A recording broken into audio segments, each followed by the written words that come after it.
Hello, અવાજ આવે છે ને? હા ચોખ્ખો અવાજ આવે મામા. હા, એટલે બધાને આવે છે ને અવાજ? બીજા ક્યાં કોઈ છે? બધાને જોઈન્ટ કર્યા મેં. હેલો, એ નહીં તો. Hello, hello. હા મામા. હા સંભળાય છે. હા, અવાજ આવે છે ને બધાને? હા. હા. હા.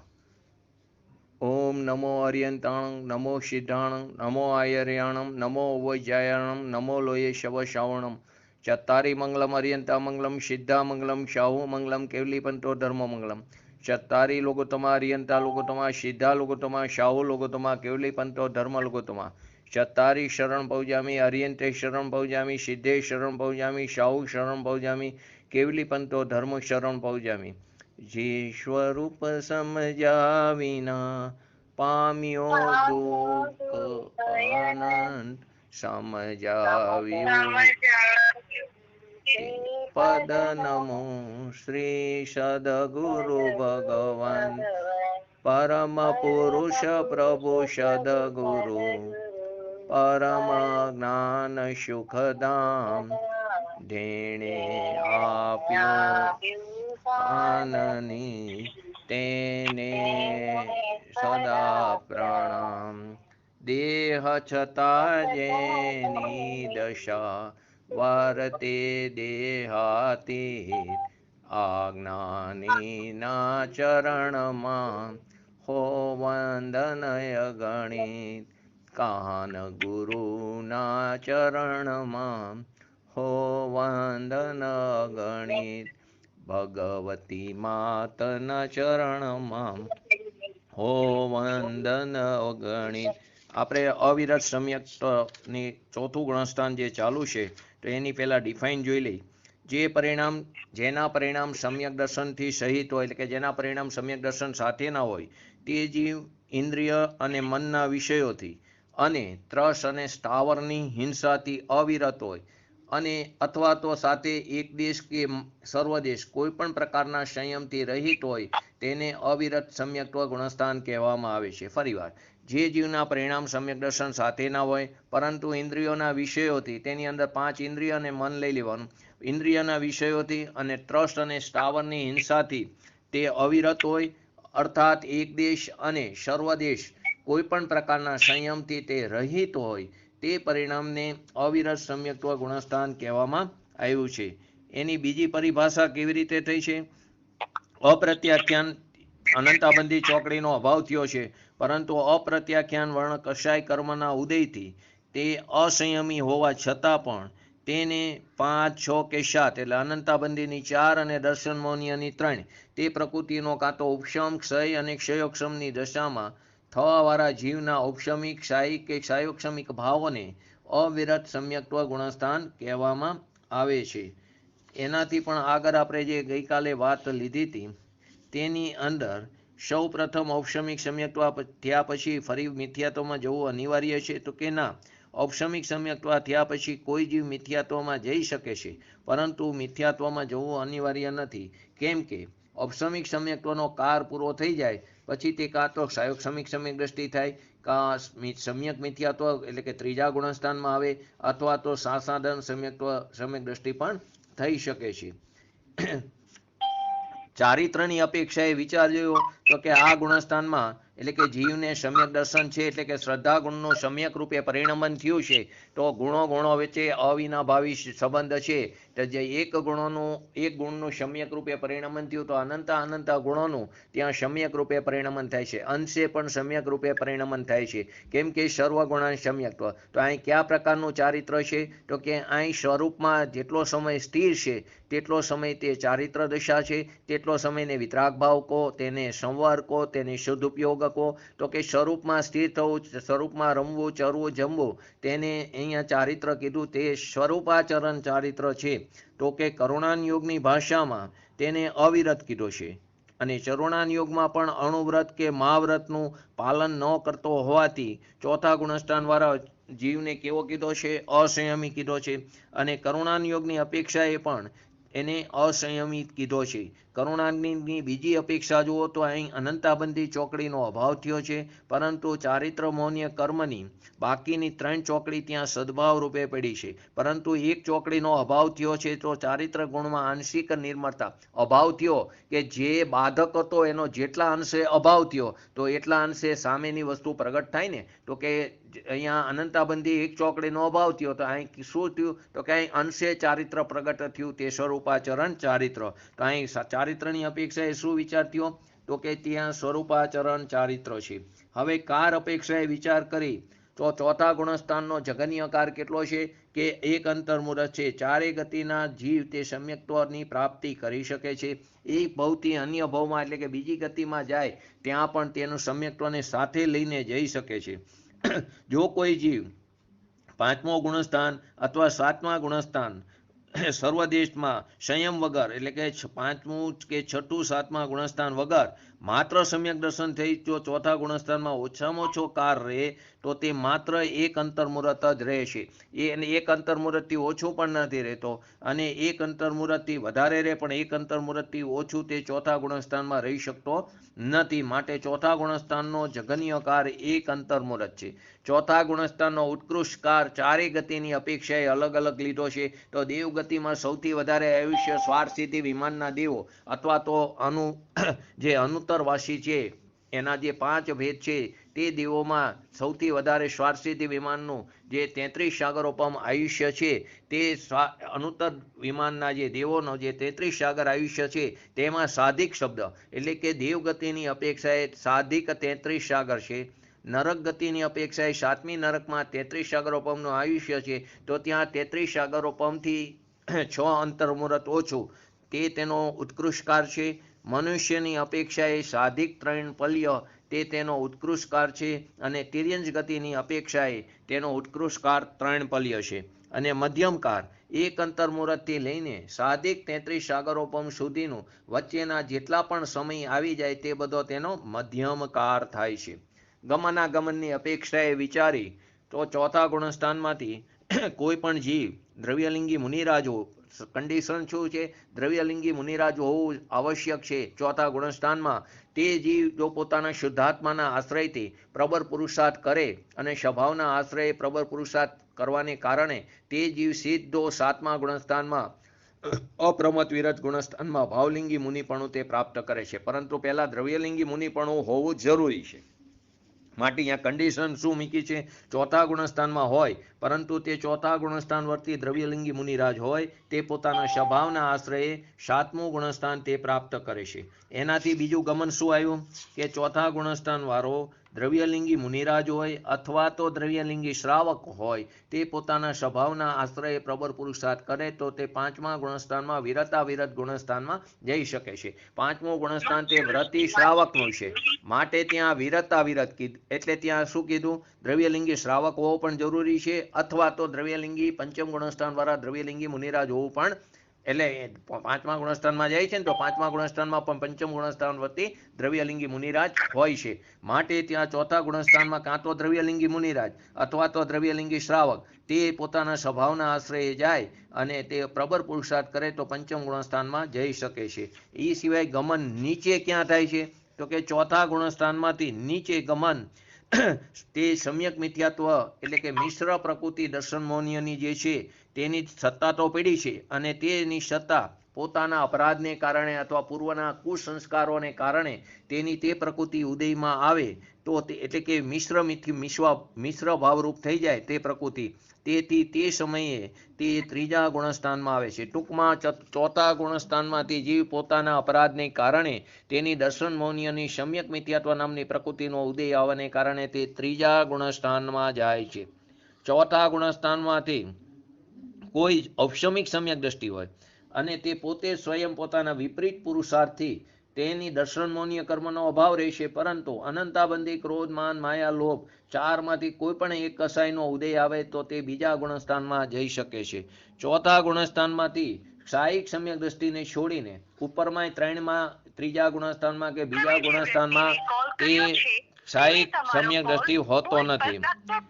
જો ક્ષાયિક સમ્યક દ્રષ્ટિને છોડીને કોઈ અવિરત સમ્યક દ્રષ્ટિ તેની મિથ્યાત્વ પ્રકૃતિનો ઉદય આવે પોતાના અપરાધને કારણે, તો તે જીવ પહેલા ગુણસ્થાનમાં પણ જાય છે.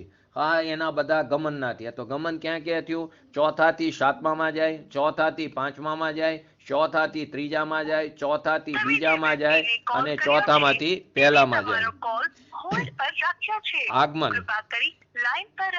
આગમનની અંદર સાદી કે અનાદિ મિથ્યા દ્રષ્ટિ જીવ, સાદી કે અનાદિ મિથ્યા દ્રષ્ટિ જીવ પોતાના શુદ્ધાત્માના આશ્રયથી તે મિથ્યાત્વ ગુણસ્થાનમાંથી સીધો ચોથા ગુણ, સાદી મિથ્યા દ્રષ્ટિ હોય તે જીવ પણ અને અનાદિ મિથ્યા દ્રષ્ટિ જીવ હોય તે પણ પહેલેથી સીધો ચોથામાં આવી શકે છે.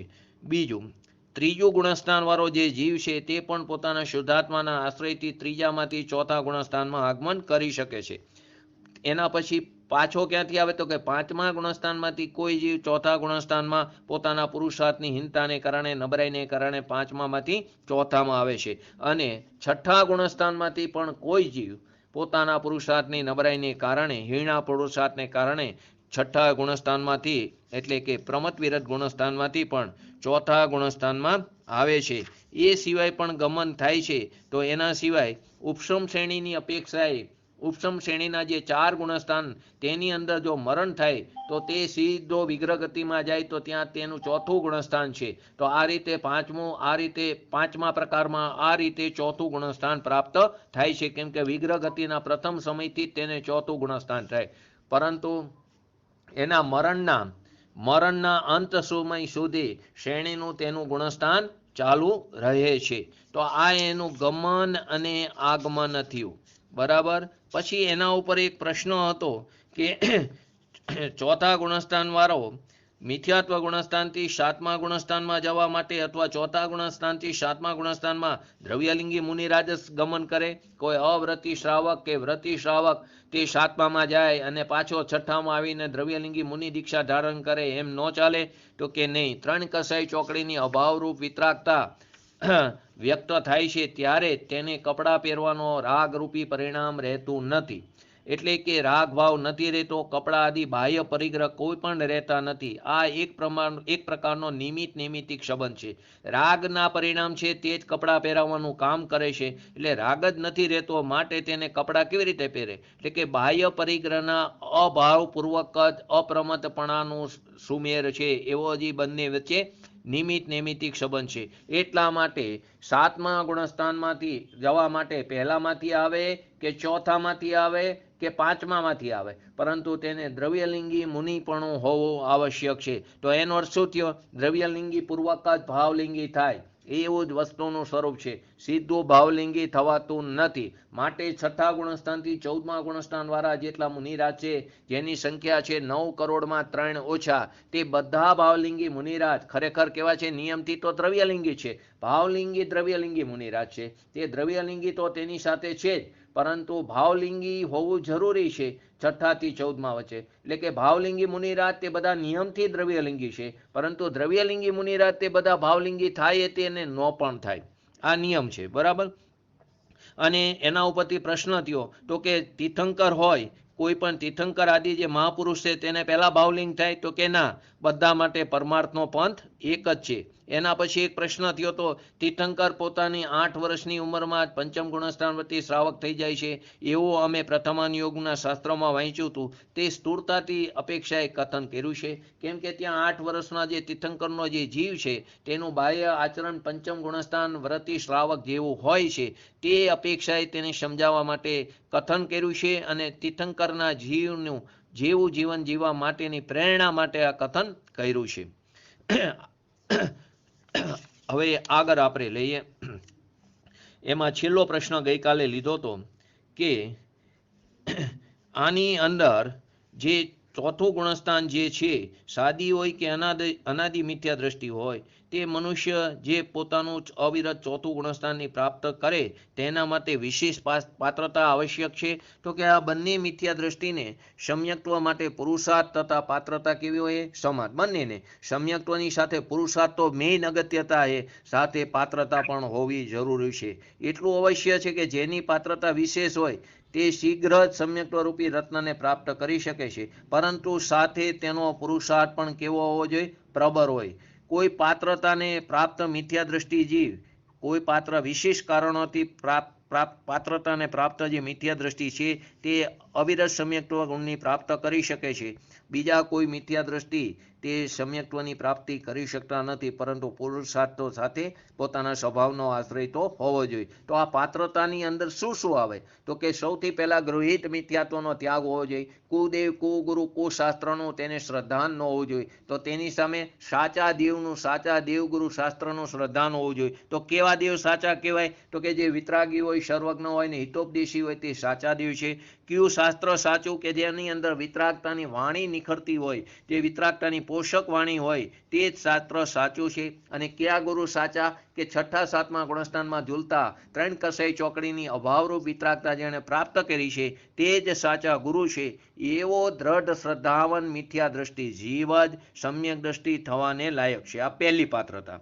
બરાબર. બીજી પાત્રતાની અંદર અન્યાય, અનીતિ અને અભક્ષ્યનું તેનું બાહ્ય ત્યાગરૂપ સદાચારી જીવન હોવું જોઈએ. અન્યાયપૂર્વક તેનું વર્તન ન હોવું જોઈએ, અનીતિપૂર્વકનું વર્તન ન હોવું જોઈએ અને અભક્ષ્યનું ભક્ષણ ન કરતો હોવો જોઈએ. એ સિવાય 8 મુરગુણોનું પાલન કરતો હોવો જોઈએ. 5 ઉદુંબર ફળ અને 3 પ્રકારના મધ, માંસ, મદિરા તેનું સેવન ન કરતો હોવો જોઈએ. જે લોકો આ બધી ક્રિયા કરે છે તેને સમ્યક્ત્વની પ્રાપ્તિની પાત્રતા થતી નથી. એક એક્ઝામ્પલથી સમજીએ. કોઈ ચોખ્ખો ગ્લાસ હોય, એમાં પાણી નાખો, ચોખ્ખું તો કેવું રહેવાનું છે? ચોખ્ખું. પરંતુ જો ગ્લાસ ગંદો હોય અને પાણી ગમે એટલું ચોખ્ખું નાખો તો પાણી કેવું થવાનું? ગંદુ. તો પહેલા પાત્ર કેવું હોવું જોઈએ? ચોખ્ખું. તો પહેલા પાત્રતા કેવી હોવી જોઈએ? ચોખ્ખી પાત્રતા હોય તો જ સમ્યક્ત્વની પ્રાપ્તિ થાય છે.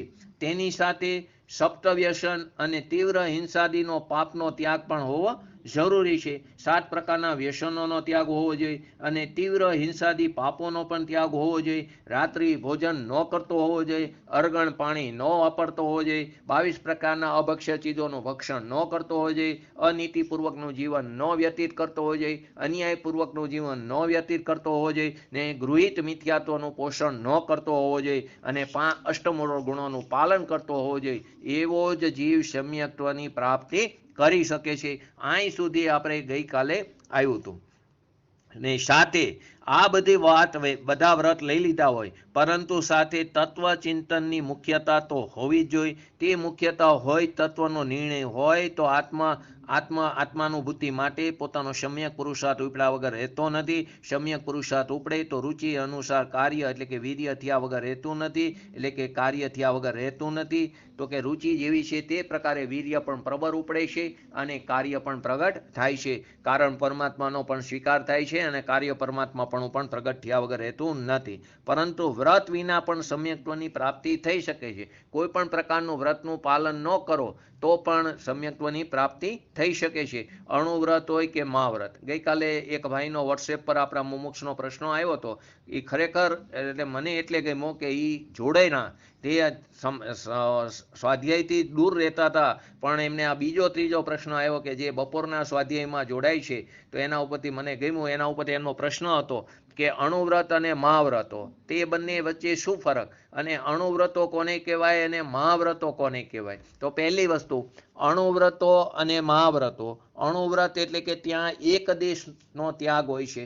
તે જે કંઈ વ્રત છે એનો એક દેશ એટલે કે સંયમી ત્યાગ હોય છે, પૂર્ણરૂપે ત્યાગ હોતો નથી. અને મહાવ્રતની અંદર સર્વદેશ ત્યાગ, પૂર્ણરૂપે ત્યાગ હોય છે. તો અણુવ્રત પણ 5 છે અને જે અણુવ્રત છે તે જ મહાવ્રત છે 5. તો કે કયા કયા છે?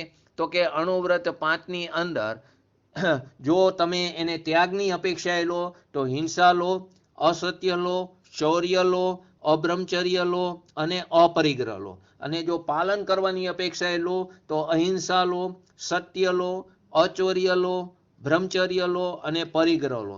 તો આ 5 પ્રકારનો જે એકદેશપૂર્વક પાલન કરે અથવા તો ત્યાગ કરે, જો ત્યાગ લો તો બધામાં રિવર્સ લેવાનું, હિંસા આદિ, અને જો પાલન કરો તો અહિંસા આદિ લેવાનું. એવાનો જો એકદેશપૂર્વક જે પાલન કરતો હોય તે જીવ અણુવ્રતનો ધારક છે, પરંતુ સાથે તેને ત્યાં એક કસાઈ ચોકડીનો અભાવ હોવો, 2 કસાઈ ચોકડીનો અભાવ હોવો જરૂરી છે. એટલે કે 5મું ગુણસ્થાન તે જ વ્રતી શ્રાવકનું કહેવાય છે.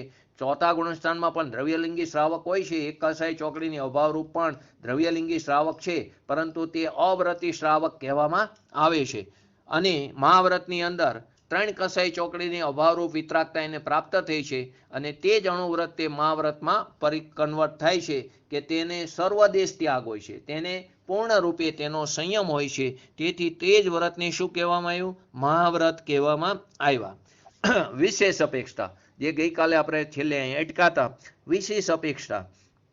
તો આ વિશેષ અપેક્ષામાં અવિરત જે ચોથું ગુણસ્થાન છે તેની અંદર વિશેષ પ્રકારનો ઉત્કૃષ્ટ એવો શુભ રાગને કારણે તીર્થંકર નામ કર્મની પ્રકૃતિનો બંધ પ્રારંભ થાય છે. શું કીધું? ચોથા ગુણસ્થાનની અંદર વિશેષ પ્રશસ્ત રાગને કારણે, એવો શુભ રાગને કારણે તીર્થંકર કર્મ પ્રકૃતિનો, તીર્થંકર નામનો જે નામ કર્મ પ્રકૃતિ છે તેનો બંધ પ્રારંભ થાય છે. તીર્થંકર નામ કર્મ જે છે તે બંધ પ્રકૃતિ, શબ્દ કયો છે? બંધ પ્રકૃતિ. બંધ છે તેથી તે અબંધ સ્વરૂપી ભગવાન આત્મામાં બાધક રૂપ છે, તેથી તે હે રૂપ છે. માટે જ ગુરુદેવે બોટાદની અંદર સંપ્રદાયમાં જ્યારે હતા ત્યારે કીધું કે જે ભાવે તીર્થંકર ગોત્ર બંધાય તે ભાવ પણ ખરેખર કેવો છે?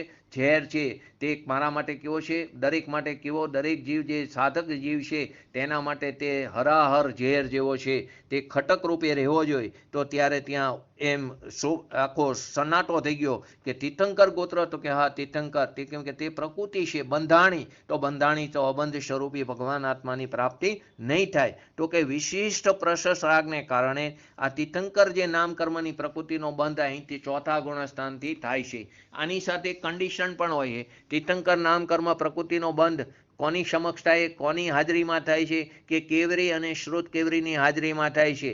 તે વગર તીર્થંકર પ્રકૃતિનો બંધ થતો નથી. તીર્થંકર પ્રકૃતિનો બંધ કયા કયા જીવો કરી શકે છે? કે ત્રણેય પ્રકારના સમ્યક દ્રષ્ટિ જીવ કરી શકે.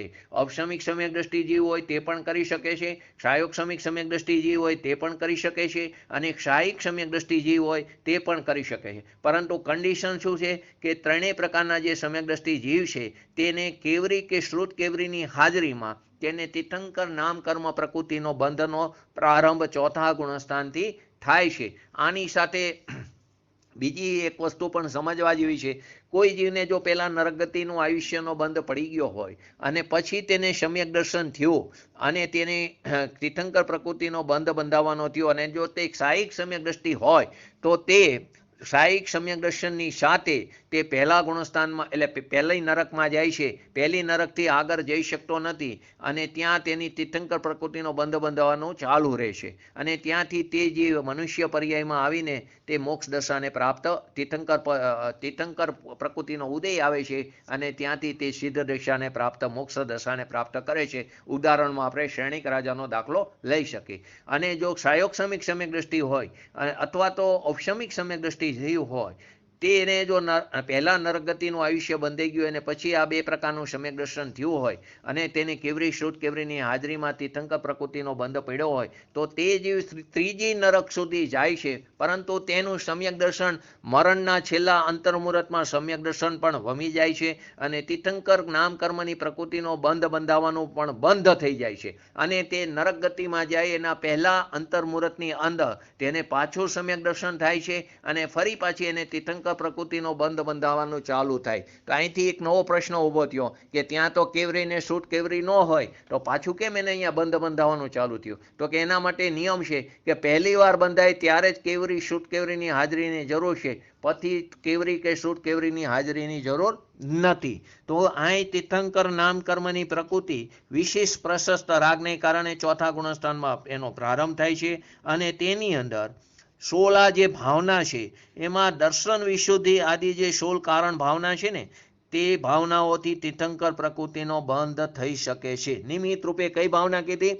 દર્શન વિશુદ્ધિ આદિ, એટલે કે બધી 16 ભાવનાને કારણે તીર્થંકર પ્રકૃતિનો બંધ થાય છે. આ 16 ભાવનામાં મુખ્યત્વે કઈ ભાવના છે? દર્શન વિશુદ્ધિ ભાવના, તે જ કારણભૂત છે. આ એક ભાવના હોય ને બાકીની 15 ભાવના ઓછી હોય કે વધતી હોય તે ચાલી શકે, પરંતુ આ એક ભાવના હોવી જોઈએ તો તીર્થંકર પ્રકૃતિનો બંધ થઈ શકે છે.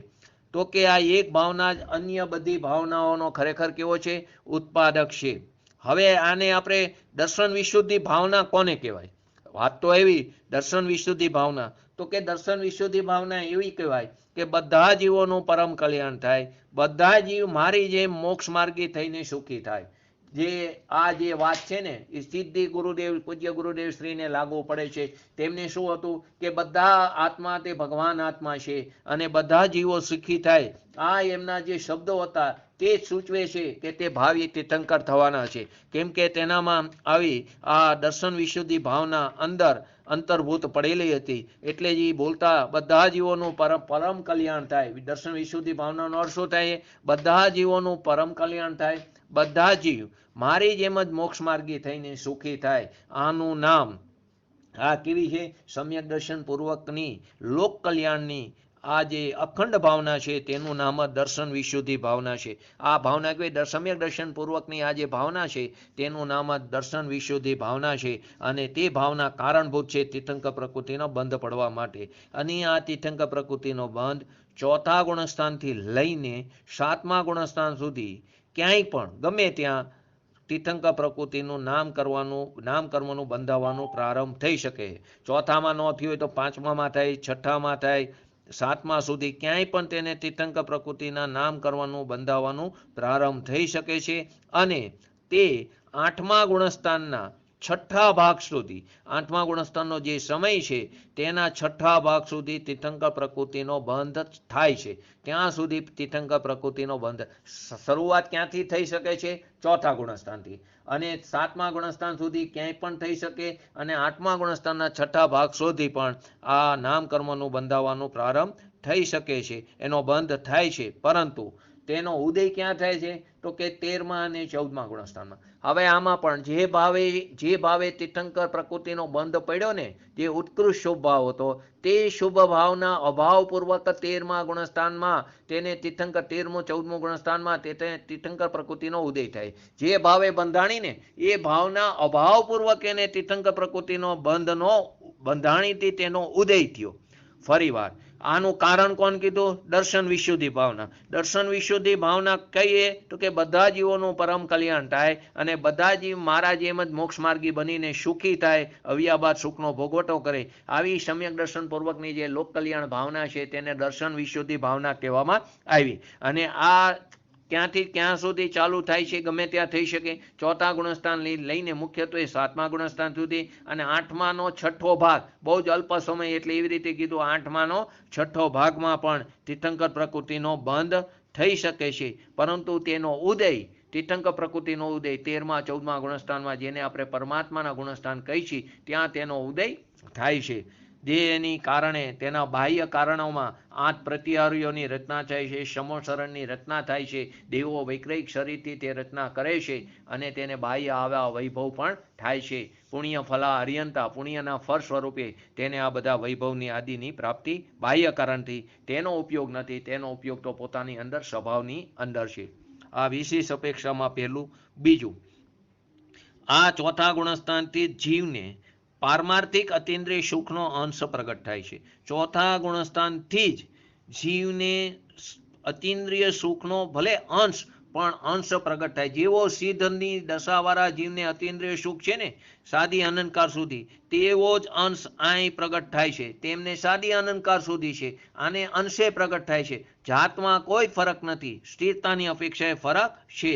કેમ કે વિપરીત શ્રદ્ધાવાળા, એટલે કે પહેલેથી ત્રીજા ગુણસ્થાનવાળા બધા જીવો નિયમથી કેવા છે? દુઃખી જ છે. તે બધા જીવો દુઃખી છે. ઘણાને પૂર્વના પુણ્ય કર્મના ઉદયથી તેના બાહ્ય બધા અનુકૂળ સંયોગો મળે અને તે બાહ્ય અનુકૂળ વસ્તુના સંયોગથી તેને સુખ જેવું લાગે, પરંતુ તે વાસ્તવિકમાં સુખ નથી, તે દુઃખ છે. પરંતુ તેને તેનો ખ્યાલ નથી. પૂર્વે કરેલા પરિણામોને આધીને પુણ્યનો ઉદય અત્યારે આવ્યો, તેથી તેને એવું લાગે છે કે હું સુખમાં પ્રવૃત્તિ છું, પરંતુ તે ખરેખર દુઃખી છે, તે સાચું સુખ નથી. માટે પારમાર્થિક અતિન્દ્રિય સુખ તે ચોથા ગુણસ્થાનમાં જીવને અંશે પ્રગટ થઈ જાય છે. કેમ કે જે વિતરાગતા છે, જે ક્ષમતા ભાવ, મધ્યસ્થ ભાવ, સાક્ષી ભાવ છે, તે જ સાચું સુખ છે. આ સુખ યથાર્થ શ્રદ્ધાની સાથે જ ઉત્પન્ન થાય. આ સુખ ક્યારે થાય? યથાર્થ શ્રદ્ધા થાય તેની જ સાથે ઉત્પન્ન થાય છે. અને યથાર્થ શ્રદ્ધા તે આત્માનુભવપૂર્વક જ થાય છે. જે યથાર્થ શ્રદ્ધા છે તે આત્માનુભવપૂર્વક જ થાય છે. અને આત્માનુભવ માટે જે જિનેન્દ્ર ભગવાનની જે વાણી છે તેવી રીતની તેમાં બતાવેલા સાચા દેવગુરુ શાસ્ત્ર અને 7 તત્વોનું યથાર્થ શ્રદ્ધાન હોવું જરૂરી છે. માટે ચોથા ગુણસ્થાનમાં જે સુખની પ્રાપ્તિ થાય તે પણ કેવું છે? અતિન્દ્રિય સુખ. ભલે અંશે પ્રગટ થાય પણ છે તો કેવું? અતિન્દ્રિય સુખ. ત્રીજો, વિશેષ અપેક્ષા. સમ્યક્ત્વની પ્રાપ્તિ કારણે જ આ જીવને અંતરાત્માની સંજ્ઞા પ્રાપ્ત થાય છે. આત્માના પર્યાય અપેક્ષા એ ત્રણ ભેદ. આત્મા તો એક જ છે, પરંતુ પર્યાય અપેક્ષાએ એને ત્રણ પ્રકારના ભેદો બતાવવામાં આવ્યા છે. એક બહિરાત્મા, એક અંતરાત્મા અને એક પરમાત્મા. તો બહિરાત્મામાં 1 થી 3 ગુણસ્થાન બહિરાત્મામાં આપણે આગળ આવી ગયું ગુણ વિભાજનમાં. 4 થી 12 ગુણસ્થાન શેના છે? અંતરાત્માના. 13 અને 14 ગુણસ્થાન તે પરમાત્માના છે. પરંતુ અહીં એનો પણ જો ભેદ પાડી, જગન્ય અંતરાત્મા, મધ્યમ અંતરાત્મા અને ઉત્તમ અંતરાત્મા. તો ચોથા ગુણસ્થાનથી 12મા ગુણસ્થાન સુધીના બધા જીવ અંતરાત્મા છે. તેની અંદર ચોથા ગુણસ્થાન વાળો જે આ જીવ છે તે જગન્ય અંતરાત્મા છે. કેવો છે? જગન્ય અંતરાત્મા. 5મા અને 6થા ગુણસ્થાન વાળો જે જીવ છે તે મધ્યમ અંતરાત્મા છે. ફરીવાર, ચોથા ગુણસ્થાન વાળો જીવ તે જગન્ય અંતરાત્મા, 5મા અને 6થા ગુણસ્થાન વાળો જીવ તે મધ્યમ અંતરાત્મા, અને 7મા થી 12મા ગુણસ્થાન સુધીનો જે જીવ છે તે ઉત્તમ અંતરાત્મા છે. તેથી અંતરાત્મા ચોથા ગુણસ્થાનથી તે એની સંજ્ઞા એને પ્રાપ્ત થઈ જાય છે સમ્યક્ત્વની પ્રાપ્તિને કારણે. પરંતુ તેના પણ જો 3 ભેદ પાડી તો ચોથા ગુણસ્થાનમાં જગન્ય અંતરાત્મા, 5મું અને 6થું મધ્યમ અંતરાત્મા, 7 થી 12 સુધીના તે ઉત્તમ અંતરાત્મા, 13 અને 14 તે પરમાત્માના ગુણસ્થાન કહેવામાં આવે છે. હવે આની અંદર વિશેષ અપેક્ષામાં ચોથા ગુણસ્થાનમાં અવિરત સમ્યક્ત્વ જે નામ છે તેમાં અવિરત શબ્દ તે ખરેખર કેવો છે? અંતદીપક છે. અંતદીપક એટલે અંત્યથી લઈને તે શરૂઆત સુધી જે બતાવે તેને અંતદીપક કહેવામાં આવે. તેથી પ્રથમ ગુણસ્થાનથી લઈને ચોથા ગુણસ્થાન સુધીના બધા જીવ કેવા છે? અવિરત છે. અવિરત શબ્દ અંતદીપક છે. એટલે કે પહેલેથી અહીં સુધીના જેટલા પણ ચોથા ગુણસ્થાન સુધીના જેટલા પણ જીવો છે બધા તે કેવા છે? અવિરત છે. પહેલો કેવો છે? અવિરત મિથ્યા દ્રષ્ટિ જીવ. બીજો છે કેવો? અવિરત સાધન સમ્યક્ત્વ વાળો. ત્રીજું ગુણસ્થાન તો કે અવિરત સમ્યક મિથ્યાત્વ, અને ચોથું અવિરત સમ્યક્ત્વ. તો કે ચારેમાં અવિરત છે, પરંતુ દરેક જીવોના અવિરતિમાં ઘણું જ અંતર છે. કેમ કે પહેલા ગુણસ્થાનમાં તો તેનો અભિપ્રાય જ ખોટો પડ્યો છે, ત્યાં એને અહમપણું પડ્યું છે. જ્યારે ચોથા ગુણસ્થાનમાં તેને સમ્યક દર્શન છે, પરંતુ તેના અભિપ્રાયમાં કોઈ પણ પ્રકાર એવો વિરોધી અભિપ્રાય નથી. તેનો અભિપ્રાય પણ બરાબર છે, પણ એને ચારિત્ર દશાનું તે પાલન કરી શકતો નથી પુરુષાર્થની નબળાઈને કારણે. તેથી ત્યાં તેને અવિરતિ શબ્દ લાગ્યો છે, પરંતુ ત્યાં તેને રાગનો રાગી નથી, રાગનો સ્વામી નથી, ત્યાં તેને કરતાપણું નથી. તે એના અભિપ્રાયમાં બરાબર પડ્યું છે કે આ જે કંઈ પણ હું સંયમ નથી પાડતો તે મારવા માટે તે ખટક છે, એનો એને હેય છે, તેના અભિપ્રાયમાં બરાબર આ રીતે પડેલું છે. તેથી દરેક જીવોની અવિરતિમાં કહેવાય બધા અવિરતિ, પણ દરેક જીવોની અવિરતિમાં ઘણું અંતર છે. 5મું, વિશેષ અપેક્ષા. મિથ્યાત્વ રહિત થવાને કારણે, મિથ્યાત્વથી રહિત થવાને કારણે ત્યાં મિથ્યાત્વનો અભાવ થયો અને સમ્યક્ત્વની પ્રાપ્તિ થઈ. તો મિથ્યાત્વથી રહિત થવાને કારણે અવિરત સમ્યક દ્રષ્ટિને દ્રષ્ટિમુક્ત પણ કહેવાનો આવ્યો. શ્રદ્ધાની અપેક્ષાએ તેને દ્રષ્ટિમુક્ત કહેવામાં આવ્યો. જો આમાં એકમાં જ ઘણી બધી વસ્તુઓ આવે એટલે ધ્યાનથી સાંભળજો. મિથ્યાત્વથી રહિત થયો અને સમ્યક દર્શનની પ્રાપ્તિ થઈ, તેને કારણે અવિરત સમ્યક દ્રષ્ટિ કે જેને શ્રદ્ધાની અપેક્ષાએ કેવો કીધો? તે દ્રષ્ટિથી મુક્ત થયો. એની દ્રષ્ટિ કેવી થઈ? સુધરી ગઈ. એટલે તે દ્રષ્ટિથી કેવો થયો? અવિરત દ્રષ્ટિથી મુક્ત થયો, માટે તેને દ્રષ્ટિમુક્ત કહે છે. ચોથા ગુણસ્થાન વાળાને કેવો કહે છે? શ્રદ્ધાની અપેક્ષાએ દ્રષ્ટિમુક્ત કહે છે. મુક્તિના ભેદ આ રીતે પણ કહી શકાય. જે જીવની શ્રદ્ધા યથાર્થ થઈ, એટલે કે ચોથા ગુણસ્થાને શ્રદ્ધા યથાર્થ થઈ ને, તેને દ્રષ્ટિમુક્ત કીધો. એનાથી આગળ 12 પ્રકારની અવિરતિથી અતીત થવાને કારણે, 12 પ્રકારની જે અવિરતિ છે તેનાથી અતીત, એટલે કે તેનાથી મુક્ત થવાને કારણે તે અવિરતિ હતી તેનાથી તે અતીત થઈ ગયો. તેને કારણે છઠ્ઠા ગુણસ્થાન વાળા જીવને અવિરતિ મુક્ત કહેવામાં આવ્યો. ચોથા ગુણસ્થાન વાળાને શ્રદ્ધાની અપેક્ષાએ શું કહેવામાં આવ્યો? દ્રષ્ટિ મુક્ત કહેવામાં આવ્યો, કેમ કે એની શ્રદ્ધા યથાર્થ થઈ છે. છઠ્ઠા ગુણસ્થાનમાં 12 પ્રકારની અવિરતિનું અતીતપણું થઈ ગયું છે, નથી તેને, તેથી તેને કેવો કહેવામાં આવ્યો? અવિરતિ મુક્ત. અવિરતિ કેવો થઈ ગયો છે? તે મુક્ત થઈ ગયો છે. પછી એનાથી આગળ 15 પ્રમાદોથી અતીત થવાને કારણે મુનિરાજને મુખ્યત્વે 15 પ્રમાદ કહેવામાં આવ્યા છે તે આપણે છઠ્ઠા સાતમા ગુણસ્થાનમાં સમજશું. છઠ્ઠા ગુણસ્થાનમાં એને 15 પ્રમાદ હોય છે તેનું આપણે સ્વરૂપ સમજશું. તો કે જે 15 પ્રમાદ છે તેના મુખ્યત્વે કીધા, બાકી 37,500 ભેદ મુનિને પ્રમાદના, અને એનાથી પણ આગળ જુઓ તો અસંખ્યાત ભેદ છે. પ્રમાદ એટલે સ્વરૂપમાં અસાવધાની, તેનું નામ પ્રમાદ કહેવામાં આવ્યું છે. તો 15 પ્રમાદોથી અતીત થવાને કારણે સાતમા ગુણસ્થાનથી આગળના 4 ગુણસ્થાન વાળા જીવને પ્રમાદ મુક્ત કહે છે. એટલે 7, 8, 9 અને 10. શું કીધું? 15 પ્રમાદોથી અતીત, છઠ્ઠા સુધી પ્રમાદ છે, માટે સાતમા ગુણસ્થાનથી લઈને 10 ગુણસ્થાન સુધીના બધા ગુણસ્થાન વાળા જીવોને, કેમ કે તે 15 પ્રમાદથી અતીત થઈ ગયા છે, માટે તે 4 ગુણસ્થાન વાળા જીવને પ્રમાદ મુક્ત કહેવામાં આવ્યો. તેનાથી આગળ 11મું ગુણસ્થાન ઉપશાંતમો અને 12મું ગુણસ્થાન ક્ષીણમો.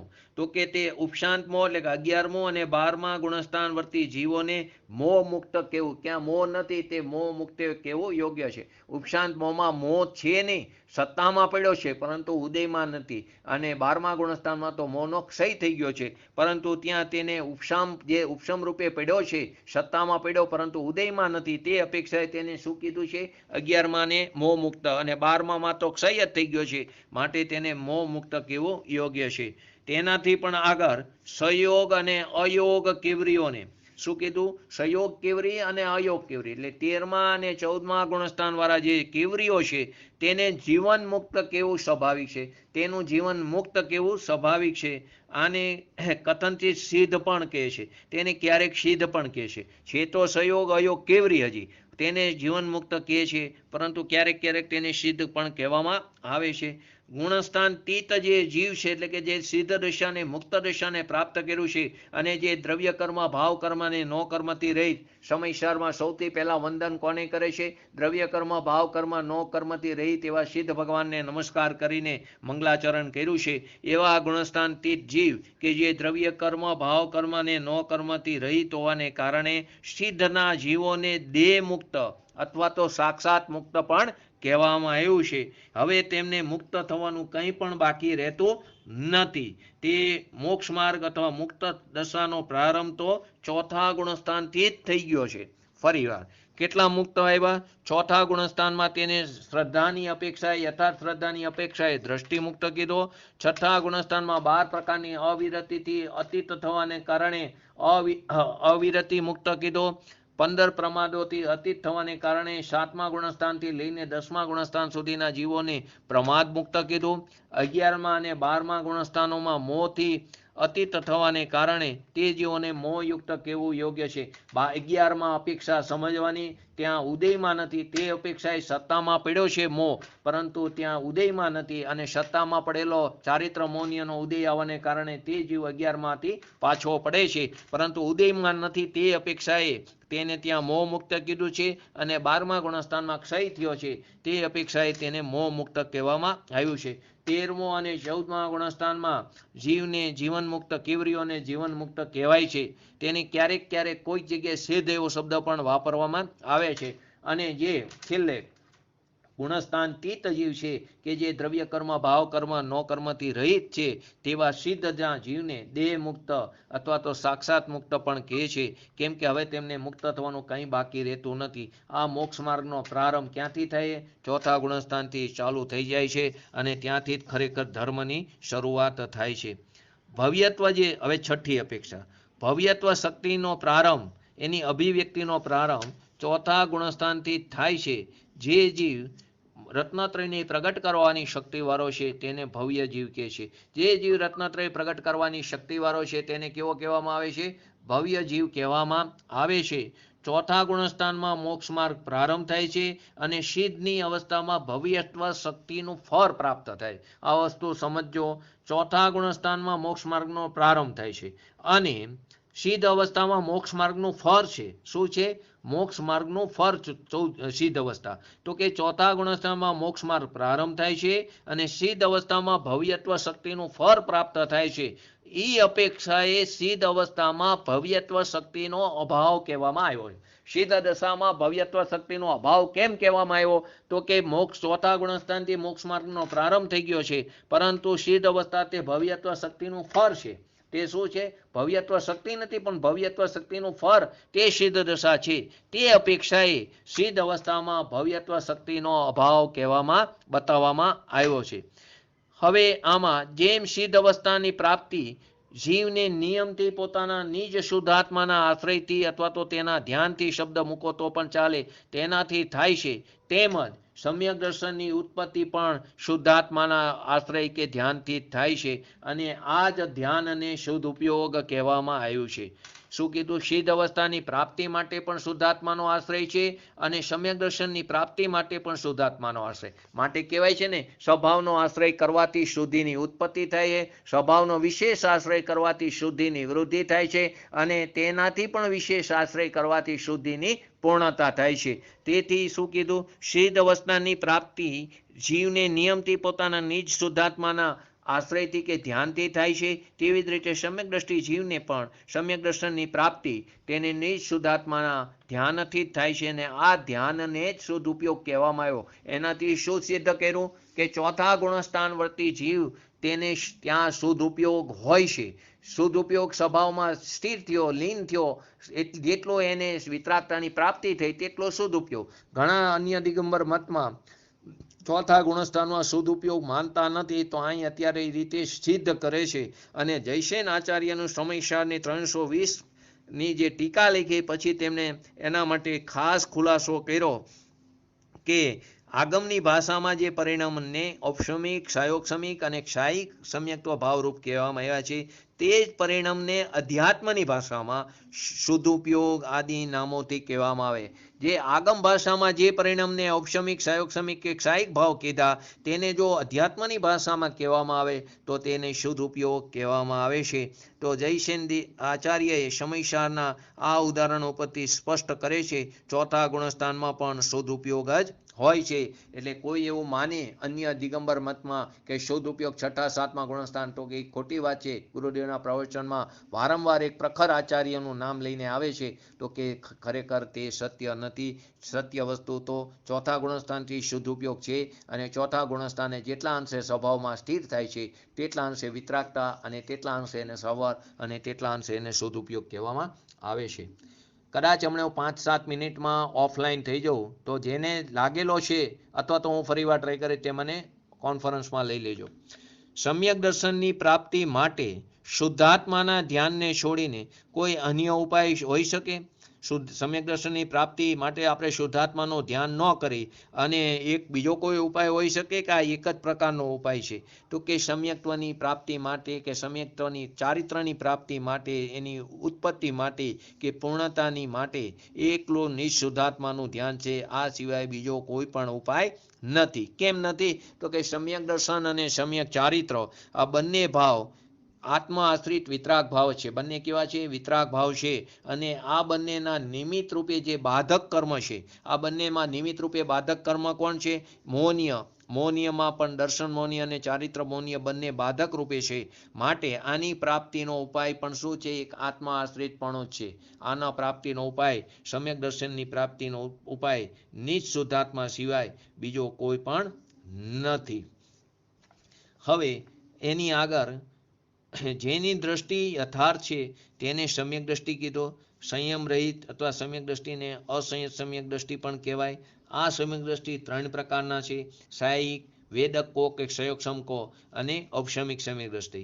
સમ્યક દર્શન અને સમ્યક ચારિત્ર તે ગુણોના ઘાત કરવાવાળી 4 અનંતાબંધી પ્રકૃતિ અને મિથ્યાત્વ, સમ્યક મિથ્યાત્વ અને સમ્યક પ્રકૃતિ એ 3 દર્શન મોહનીય પ્રકૃતિનું સર્વથા વિનાશથી જીવ સાયિક કહેવામાં આવ્યો. આ 7 પ્રકૃતિના ઉપશમથી તેને ઉપશમ કહેવામાં આવ્યો. અને દર્શન મોહનીયની જે સમ્યક પ્રકૃતિ છે તેના ઉદયથી તેને ક્ષયોક્ષમ સમ્યક દ્રષ્ટિ અથવા તો વેદક સમ્યક દ્રષ્ટિ કહેવામાં આવ્યો. તેમાં સાયિક સમ્યક દ્રષ્ટિ જીવ ક્યારેય પણ મિથ્યાત્વને પ્રાપ્ત થતો નથી. તે કોઈ પણ પ્રકારના સંદેહને પણ પ્રાપ્ત નથી થતો. તેને કોઈ પણ પ્રકારનો સંદેહ પ્રાપ્ત નથી થતો અને તે મિથ્યાત્વજન્ય અતિશયોને જોઈને પણ તે વિસ્મયને પ્રાપ્ત થતો નથી. તે કોઈ પણ પ્રકારના અતિશય જોઈને વિસ્મયતા એને આવતી નથી. આપણે તો કેવા છીએ? બીજા પ્રકારના સમ્યક દ્રષ્ટિ જીવને પણ વિસ્મયતા કદાચ થઈ શકે, પણ ક્ષાયિક સમ્યક દ્રષ્ટિ જીવને ક્યારે પણ મિથ્યાત્વજન્ય અતિશયને જોઈને વિસ્મયતા થતી નથી. ને આપણે જે અનાદિ મિથ્યા દ્રષ્ટિ જીવ છીએ તો આપણને ક્યાંય પણ એવી વિસ્મયતા જોઈને આપણે કુતૂહલવશ પણ ત્યાં જોવા ચાલ્યા જઈએ છીએ. ધારો ક્યાંય થોડાક વર્ષો પહેલાં સુરેન્દ્રનગરમાં એક ઘટના બની હતી કે અન્ય જૈન પરંપરામાં કોઈ ભાઈ આવેલા કે નવકાર મંત્રનું સ્મરણ કરો, હું અહીંથી સ્મરણ કરું, તમે ત્યાં બેઠા બેઠા, એટલે એક હોલ રાખ્યો હતો અંદર મંદિરની અંદર, તો કે ત્યાં બેઠા બેઠા કરો, તમારા બધા રોગો દૂર થઈ જાય. તો આ વસ્તુ કેવી હતી? મિથ્યાત્વજન્ય અતિશય હતો. એનાથી આપણે શું પામી ગયા હતા? વિસ્મયતા પામી ગયા હતા. કુતૂહલવશ પણ જે લોકો જોવા ગયા તો તે ખરેખર સમ્યક્ત્વને પ્રાપ્તિ કરી શકતા નથી. આવી કોઈ વસ્તુ નથી. પહેલો જ જૈન સિદ્ધાંત છે એક દ્રવ્ય બીજા દ્રવ્યનું કાંઈ કરી શકતો નથી. તો આવી વિસ્મયતા ન હોવી જોઈએ. તેને દ્રઢ શ્રદ્ધા કેવી હોવી જોઈએ? દ્રઢ શ્રદ્ધા હોવી જોઈએ. પ્રથમ યુગમાં આવે છે ને એક મહારાણીનું એક્ઝામ્પલ કે ઉપરથી દેવો એની પરીક્ષા કરવા ઇન્દ્રએ વાત કરી કે આવી શ્રદ્ધા કોઈને અત્યારે યથાર્થ છે કે હા? કોને? તો કે આ ફલાણા મહારાણીને છે તેની, તો કે એની મારે પરીક્ષા અમારે કરવી છે. તો તેમણે ત્યાં તરત જ સમોસરણની રચના કરી અને ત્યાં વૈક્રયિક શરીરથી ત્યાં ભગવાનની, એટલે એમના આત્માના પ્રદેશો ફેલાઈને ત્યાં ભગવાનને પણ ત્યાં સમોસરણમાં બિરાજમાન કર્યા. અને આખું શહેર તે ભગવાનના દર્શન કરવા, એમની દિવ્યવાણી સાંભળવા માટે તે સમોસરણમાં જાય છે. પરંતુ તે રાણી જે જૈન ધર્મની પ્રખર અનુયાયી હતા, અડગ દ્રઢ શ્રદ્ધા હતી, તો તેને વાત કરી કોઈ, તમે કેમ નથી આવતા? તો કે આ કારણમાં 24 તીર્થંકર થઈ ગયા છે, હવે કોઈ 25માં તીર્થંકર થાય નહીં, માટે આ કોઈ મિથ્યાત્વજન્ય અતિશય છે, આ કોઈ ખરેખર સાચી વસ્તુ નથી. આવી અડગ દ્રઢ શ્રદ્ધા હોવી જોઈએ. આવી અડગ દ્રઢ, આપણને તો થોડી પ્રતિકૂળતા આવે તો આપણે કેવા થઈ જઈએ? વિચલિત થઈ જઈએ છીએ. પરંતુ જે કાર્ય જે ક્ષેત્રે જે રીતે જે થવાનું છે, જે નિમિત્તે, તે થયા વગર રહેવાનું નથી. તેને કોઈ ફેરફાર કરી શકવાનો નથી. જિનેન્દ્ર, દેવેન્દ્ર, શુકેન્દ્ર, નરેન્દ્ર, તો પછી આપણે તેની પાછળ આર્ત ધ્યાન, રુદ્ર ધ્યાન કરવાની જરૂર નથી. ઉપશમ સમ્યક દ્રષ્ટિ જીવ પણ આ જ પ્રકારનો હોય છે. જે ક્ષાયિક સમ્યક દ્રષ્ટિ જીવ છે ને, તે જ પ્રકારના ઉપશમ સમ્યક દ્રષ્ટિ જીવ પણ હોય છે. પરંતુ પરિણામોના નિમિત્તથી તે ઉપશમ સમ્યક્ત્વને છોડીને મિથ્યાત્વમાં આવે. તેના પરિણામ પણ તે ક્ષાયિક જેવા હોય છે, પરંતુ ત્યાં હજી એને ઉપશમ રૂપે સત્તામાં પડેલું છે. તો તેમાં મિથ્યાત્વ પ્રકૃતિનો ઉદય આવવાથી તે પહેલા ગુણસ્થાનમાં જાય છે, અથવા તો બીજા ગુણસ્થાનને પણ પ્રાપ્ત થાય છે, અથવા તો તે ત્રીજા ગુણસ્થાનને પણ પ્રાપ્ત થાય છે, અથવા તો તે વેદક સમ્યક્ત્વ પણ પ્રાપ્ત કરે છે. તો ઉપશમિક સમ્યક દ્રષ્ટિ જીવમાંથી 4 રસ્તા બને છે. એક રસ્તો તે મિથ્યાત્વ ગુણસ્થાનમાં જાય, બીજો રસ્તો તે બીજા ગુણસ્થાનમાં પણ જઈ શકે, ત્રીજામાં સમ્યક મિથ્યાત્વ પ્રકૃતિનો ઉદય આવે તો ત્રીજા ગુણસ્થાનમાં જાય, બીજા ગુણસ્થાનમાં અનંતાબંધી ક્રોધ માન માયા લોભનો ઉદય આવી જાય 4માંથી તો બીજામાં જાય, મિથ્યાત્વ પ્રકૃતિનો ઉદય આવે તો પહેલામાં જાય, અને કોઈ જીવ વેદક સમ્યક્ત્વને એટલે કે ક્ષાયિક સમ્યક્ત્વને પણ પ્રાપ્ત કરે છે. તેથી ત્યાં 4 રસ્તા બન્યા. તે સિવાય આ જે વેદક સમ્યક દ્રષ્ટિ જીવ છે, જે ક્ષાયક સમ્યક દ્રષ્ટિ જીવ, કે જેને કેવો કહેવામાં આવ્યો? ચલ મલ અગાઢ દોષથી સહિત કહેવામાં આવ્યો. અને તે સમ્યક પ્રકૃતિ તેની ઉદય છે, અને તેના ચલ મલ અગાઢ દોષ તે કેવરી ગમ્ય છે. તે જીવનો શ્રદ્ધા શિથિલ છે આ બેની અપેક્ષાએ. કેવા? ક્ષાયિક અને ઉપશમિકની અપેક્ષાએ તેની શ્રદ્ધા શિથિલ. તો એનું એક્ઝામ્પલ આપ્યું છે. જેવી રીતે કોઈ વૃદ્ધ પુરુષ લાકડીને પકડી રાખી હોય અને આપણે પકડી રાખી લાકડીને, તો બંને વચ્ચેની પકડમાં ફરક છે. તે પોતાના હાથમાં જે વૃદ્ધ પુરુષ છે તેને લાકડીને કેવી રીતે પકડી રાખે છે? તે શિથિલતાપૂર્વક પકડે છે. તે રીતે આ પ્રકારનો જીવ જે છે તે તત્વના અર્થના વિષયમાં તે શિથિલગ્રાહી છે. તે તત્વના અર્થના વિષયમાં કેવો છે? શિથિલગ્રાહી છે. તેથી તેને કુહેતુ અથવા કુદ્રષ્ટાંતથી તેની સમ્યક્ત્વની વિરાધના થતા જરા પણ વાર લાગતી નથી. આગળ આવી ગયું ને, પલ્યના અસંખ્યાતમાં ભાગ પ્રમાણે તેનું સમ્યક્ત્વ છૂટી જાય. કેમ? કે તે શિથિલાભાસી છે, તે શિથિલગ્રાહી છે, તેની શ્રદ્ધા કેવી છે? શિથિલ. આ બેની અપેક્ષાએ. હવે આ 5 પ્રકારના જે અસાધારણ જે ભાવો છે, તે ભાવોમાંથી કયા ભાવોના આશ્રયથી આવડું આ ગુણસ્થાનની ઉત્પત્તિ થાય છે? તો તેના જવાબમાં આચાર્યએ શું કીધું? કે 7 પ્રકૃતિના ક્ષયથી જે સમ્યક દર્શન ઉત્પન્ન થાય, એટલે કે ક્ષાયિક, તેમાં 7 તેનો કેવું થયું? એનો ભાવ કેવો થયો? ક્ષાયિક ભાવ. 7 પ્રકૃતિના ક્ષયથી જે સમ્યક દર્શન ઉત્પન્ન થયું તે ક્ષાયિક ભાવ. જે સાત પ્રકૃતિના ઉપશમથી ઉત્પન્ન થયેલું જે સમ્યક્ત્વ, જેને ઔપશમિક એટલે તેનો ભાવ કેવો થયો? ઔપશમિક. અને જે સમ્યક્ત્વનો એક દેશ ઘાતરૂપી વેદન કરવાવાળી સમ્યક પ્રકૃતિનો જ્યાં ઉદય છે ત્યાં તેને વેદક સમ્યક્ત્વ કીધું, ત્યાં ક્ષયોક્ષમ એટલે કે ક્ષાયોક્ષમિક ભાવ. તો ત્રણેય ભાવ આવ્યા. ઔપશમિક સમ્યક દ્રષ્ટિને ઔપશમિક ભાવ, ક્ષાયિક સમ્યક દ્રષ્ટિને ક્ષાયિક ભાવ અને ક્ષાયોક્ષમિક સમ્યક દ્રષ્ટિને કેવો ભાવ કહેવામાં આવ્યો? ક્ષાયોક્ષમિક ભાવ. તો ત્રણેય પ્રકારના ભાવ ત્યાં જોવામાં મળે છે. ચોથા ગુણસ્થાનની માં અસંયમનો ભાવ એટલા માટે, ચોથા ગુણસ્થાનથી આગળ અસંયમનો ભાવ શા માટે કહેવામાં આવ્યો નથી? તો આગળના ગુણસ્થાનમાં અસંયમનો ભાવ એટલા માટે નથી કીધો કે આગળના ગુણસ્થાનમાં જેટલા જીવો છે તે સર્વ સંયમાસંયમ અને સંયમથી વિશેષ જોવામાં આવે છે. એટલે પાંચમા ગુણસ્થાનમાં સંયમાસંયમ છે અને છઠ્ઠા ગુણસ્થાનથી આગળ લઈને બધા ગુણસ્થાન કેવા છે? તે અપ્રમત વિરત અને પ્રમત વિરત એટલે કે સંયમવાળા છે. તેથી ચોથા ગુણસ્થાનથી આગળ અસંયમનો અભાવ બતાવવામાં, અસંયમનો અભાવ શા માટે નથી કીધો? ચોથા ગુણસ્થાન ત્યાં બધામાં સંયમ છે માટે ત્યાં આગળના ગુણસ્થાનની વાત બતાવવામાં આવી છે. એલાવ હા ખ્યાતિ એલાવ आप जिस व्यक्ति से बात कर रहे हैं એલાવ એલાવ હા એલાવ એલાવ હા ચાલુ થઈ ગયો ને? હા હા બરાબર. એટલે ચોથા ગુણસ્થાનમાં કેટલી બધી વસ્તુઓ આવી. એક તો પહેલા આપણી વિશિષ્ટ પાત્રતા હોવી જરૂરી છે. સદાચાર વગર બધું નકામું છે. સદાચાર વગર બધું નકામું છે. સદાચાર હોવો જરૂરી છે. તો સદાચારની અંદર સૌથી પહેલું આપણે રાત્રિ ભોજન કરતા હોય, હું હોય કે તમે હોય કે કોઈ પણ હોય, તો રાત્રિ ભોજનનો ત્યાગ હોવો જરૂરી છે. ગઈકાલે પણ મેં પાત્રતાની જે કંઈ પણ વાત કરી તે બધી પાત્રતાની વાત મેં કોઈ મારી રીતે નથી કરી. તે ભાવ દીપિકા શાસ્ત્રના અંદર ઔદૈિક ભાવાધિકાર છે તેની અંદર આવેલી મેં બધી વાત અક્ષરે અક્ષર કરી છે. એટલે કોઈએ પોતે વ્યક્તિગત ન લેવું અને કોઈના મેં વ્યક્તિગત માટે પણ નથી કીધું. આ તો જે પાત્રતા છે તે મેં પાત્રતા બતાવી છે. તો કે કયા શાસ્ત્રમાં છે? તો કે ભાવ દીપિકા નામનું શાસ્ત્ર, તેની અંદર ઔદૈિક ભાવાધિકાર છે. તેની અંદર આખી આ વસ્તુ બતાવવામાં આવી છે. તો સૌથી પહેલા તો પાત્રતા હોવી જરૂરી છે. પાત્રને ચોખ્ખું હોવું જરૂરી છે. જો પાત્ર ચોખ્ખું નહીં હોય તો બધી વસ્તુ નકામી છે. તો કે પાત્રતાની શુદ્ધિ કરવી જરૂરી છે. જો એના માટે બહુ સરસ એક વાત બતાવી છે, તે વાત આજ લઈ લઈ, પછી આપણે પાંચમા ગુણસ્થાનની આજ ચાલુ કરી દઈ. તો કે નારિયેળ છે, તો કે નારિયેળની અંદર સફેદ ગોરો કાઢવો હોય તો આપણે શું કરવું પડે છે?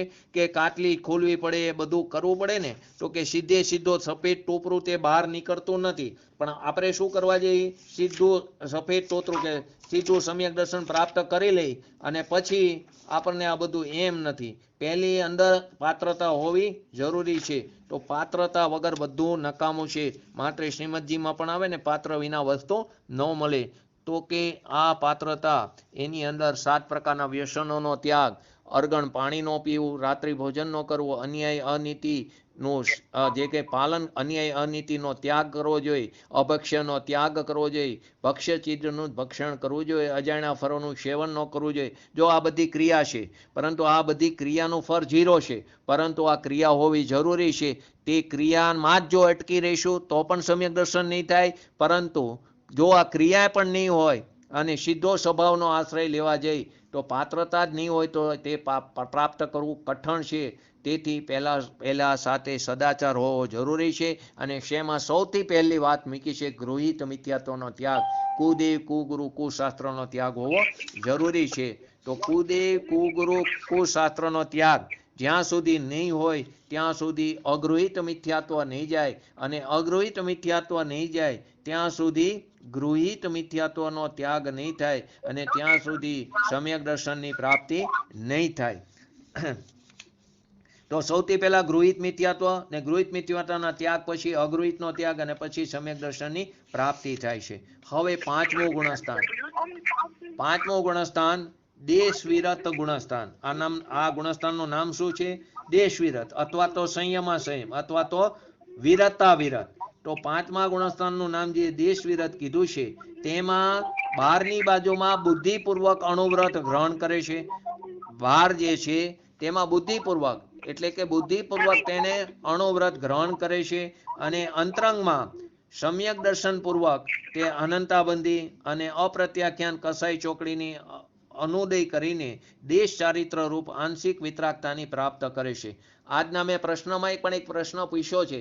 જ્યારે આપણે અનિલભાઈ કરીને આવેલા ને દહીંસર વાળા ભાઈ પંડિત તરીકે, તો એમને આપણે ત્યારે એક ક્વિઝ રમાડી હતી. તેમાં હતું ચારિત્રના કેટલા પ્રકાર છે, તો કે ચારિત્રના પ્રકાર 4 છે. કેટલા છે? 4 પ્રકાર છે. તો આજના ઓલામાં પણ મેં પ્રશ્ન પૂછ્યો હતો, તો કે ચારિત્રના કયા 4 પ્રકાર છે? તો કે એક સ્વરૂપાચરણ ચારિત્ર, એક આ દેશ ચારિત્ર, એક સકલ ચારિત્ર અને એક યથાખ્યાત ચારિત્ર. યથાખ્યાત ચારિત્રના 3 ભેદ પડે, પરંતુ આપણે તો મુખ્ય ભેદ કેટલા છે? 4 ભેદ. એક કયું અવિરતમાં જોયું સ્વરૂપાચરણ ચારિત્ર, આ 5મા ગુણસ્થાનમાં જોઈ છે તે દેશ ચારિત્ર, 6ઠા 7મા ગુણસ્થાનમાં સકલ ચારિત્ર, 6ઠાથી લઈને ઠેઠ આગળ સુધી 10 સુધી સકલ ચારિત્ર અને 11મા ગુણસ્થાનમાં યથાખ્યાત ચારિત્ર. 11 થી 14 સુધીમાં એમાં એના 3 ભેદ પડે: પરમ યથાખ્યાત ચારિત્ર, ઉપસમ યથાખ્યાત ચારિત્ર આદિ. અહીંયા 3 ભેદ પડે છે, તેમાં નથી જોવું. પરંતુ અહીં અત્યારે કેવું ચારિત્ર પ્રગટ થાય છે? દેશ ચારિત્ર રૂપ આંશિક વિતરાગ પરિણામ ઉત્પન્ન થાય છે. તેને કારણે 5મું ગુણસ્થાન થાય છે. 5મા ગુણસ્થાનનું નામ શું કીધું? દેશવિરત. તેમાં બહારની બાજુમાં બુદ્ધિપૂર્વક અણુવ્રત ગ્રહણ કરે છે. બુદ્ધિપૂર્વક અણુવ્રત, તો અણુવ્રતમાં આપણે કીધું કે એને શેનો ત્યાગ હોય છે? તેને હિંસાનો ત્યાગ હોય છે, અસત્યનો ત્યાગ હોય છે, તેને ચૌર્ય નથી કરતો, તેને અબ્રહ્મચર્યનો ત્યાગ છે અને તેને અપરિગ્રહ એટલે કે તેને પરિગ્રહનો, બધા પ્રકારના પરિગ્રહનો તે ત્યાગ હોય છે. એટલે કે અપરિગ્રહ વ્રત જે છે તેનું તે આ રીતે તેને 5 પ્રકારના એકદેશ અણુવ્રતનું તે પાલન કરે છે. માત્ર વિતરાગ ભાવને પંચમ ગુણસ્થાન નથી કહેતા. એકલી વિતરાગ ભાવ, બે કસાઈ ચોકડીની અનુદય પૂર્વકની જે વિતરાગ ભાવ છે તેને એકલું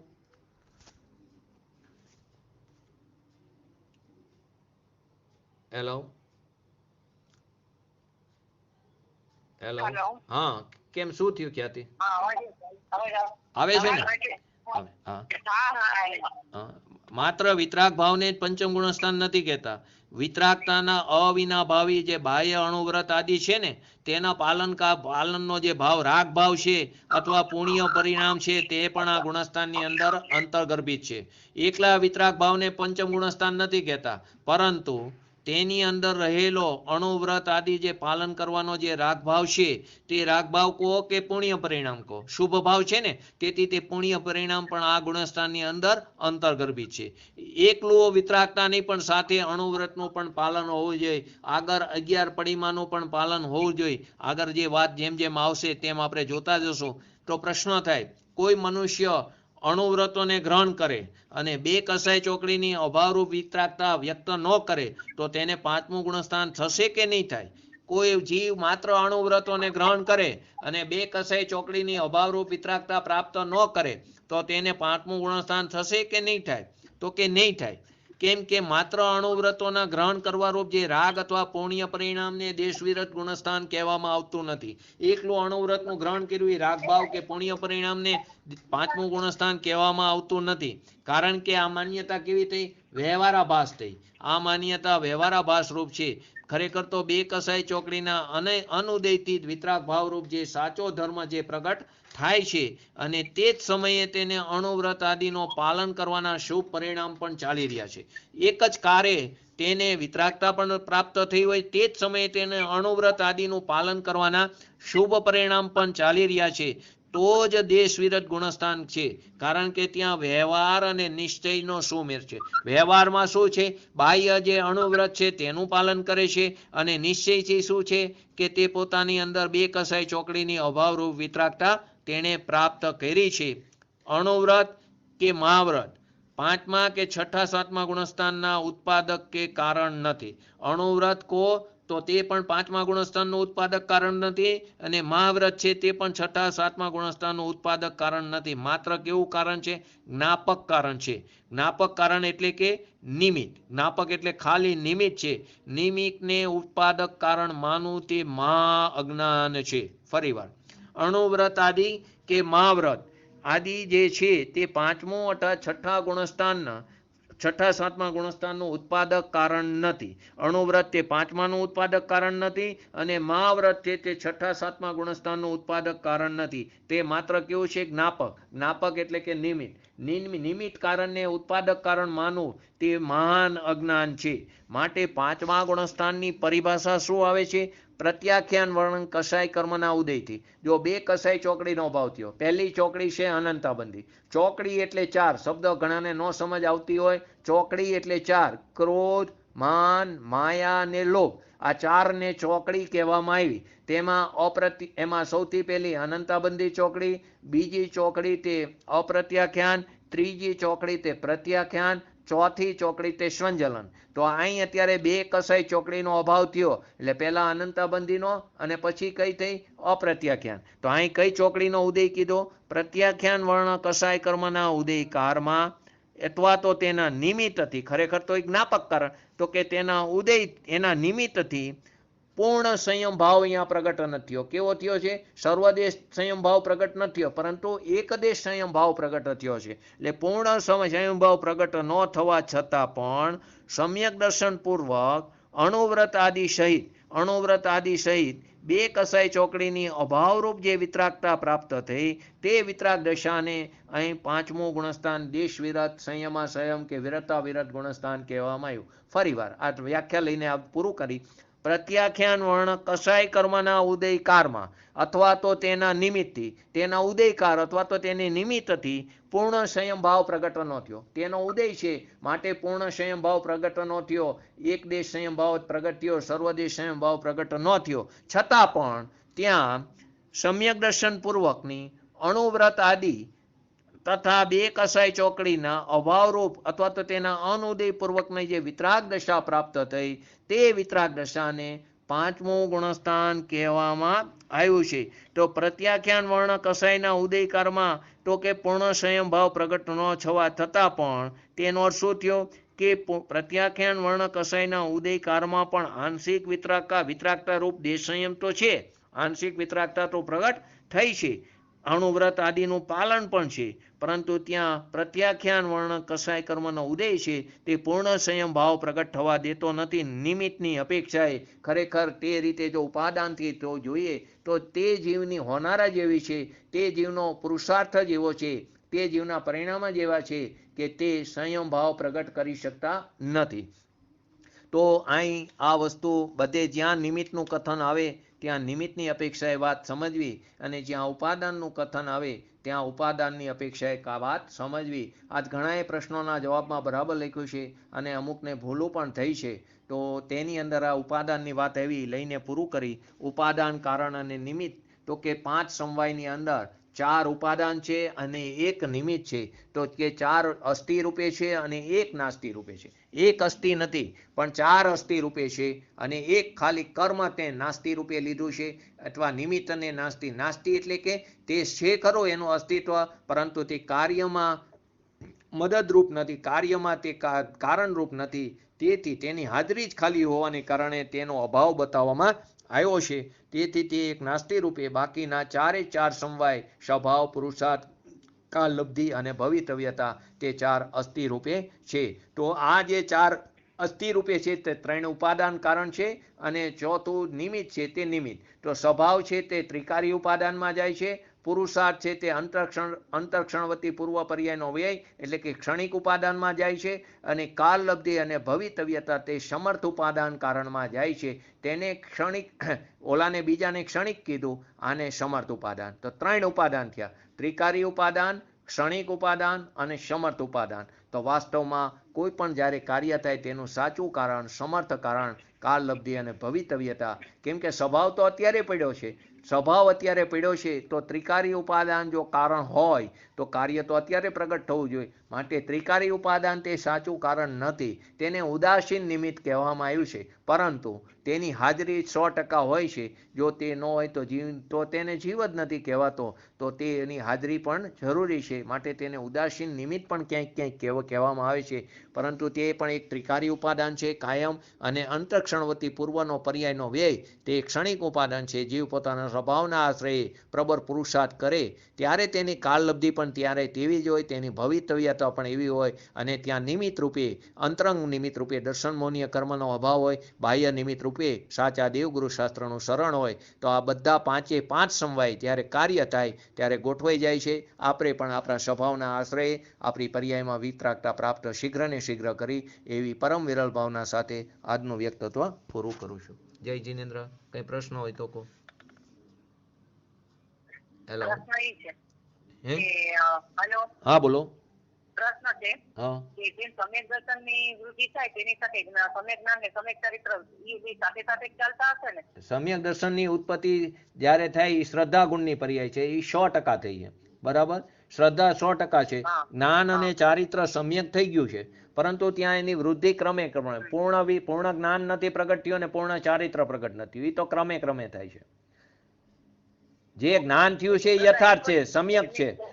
તે જ્ઞાન છે તે સમ્યક છે, પરંતુ એની પર્યાયમાં હજી પૂર્ણ રૂપે વ્યક્તતા થઈ નથી. તે ક્રમે ક્રમે થાય. ચારિત્ર જે થયું છે તે પણ સાચું ચારિત્ર, સમ્યક ચારિત્ર છે, પરંતુ તેની પર્યાયમાં વૃદ્ધિ ક્રમે ક્રમે થાય છે, પૂર્ણ રૂપે નથી થઈ. એ ક્રમે ક્રમે થાય છે. તે પૂર્ણ દશા થાય ત્યારે પૂર્ણ જ્ઞાન એટલે કે જેને આપણે કેવળ જ્ઞાન કહીશું, અને ચારિત્રને યથાખ્યાત ચારિત્ર ત્યારે પ્રગટ થાય.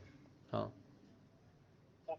હા. તો પછી જયારે સમ્યક દર્શન રોવી જાય તો પછી એ બેની અસર કરતી હશે ને? સમ્યક દર્શન નો હોય, શ્રદ્ધા નો હોય એટલે બાકીનું બધું મિથ્યા થઈ જાય. શ્રદ્ધા મિથ્યા થાય એટલે બધા ગુણો મિથ્યા થાય.